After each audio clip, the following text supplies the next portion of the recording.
My entitled sister abandoned her 4 children, so I raised them.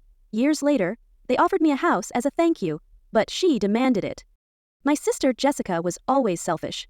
Growing up, she acted like the world owed her something, and my parents enabled her behavior at every turn. Meanwhile, I was the responsible one, the one who was expected to clean up her messes. But nothing prepared me for the day she walked out on her kids. Jessica had 4 kids: Ethan, Maya, 8, twins Olivia and Lucas, 5. Their father was long gone, and Jessica never seemed too interested in being a mom. She would dump them on me for weekends, then weeks at a time. One day, she just never came back. I got a text saying she was moving across the country with her new boyfriend and that I should hold on to the kids for a bit. That was the last I heard from her for years. I was in my late 20s, single, and definitely not planning to raise 4 kids. But what was I supposed to do? Dump them into the system? So I stepped up. I became their legal guardian. I worked extra shifts to make ends meet. I sacrificed my social life, my dreams of travel and even dating to give them the stability they deserved. It was hard. There were times I cried myself to sleep wondering if I was ruining my own life. But I never regretted it, because these kids, they were amazing. Years passed, and despite the challenges, we became a real family. Jessica, on the other hand, radio silence. Until the kids were grown.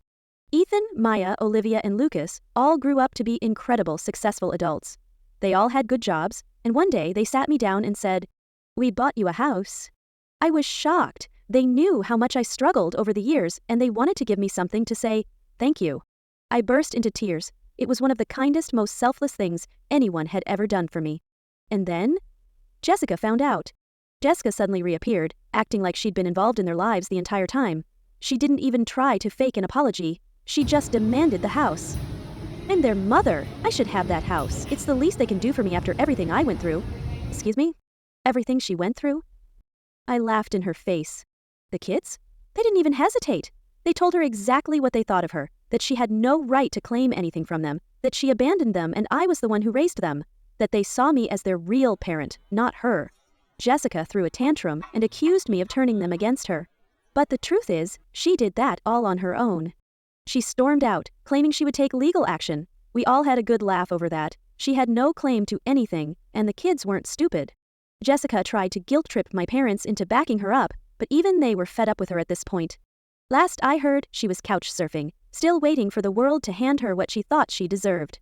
As for me, I'm living in my beautiful new house, surrounded by the kids who chose me as their real family. And I wouldn't change a thing.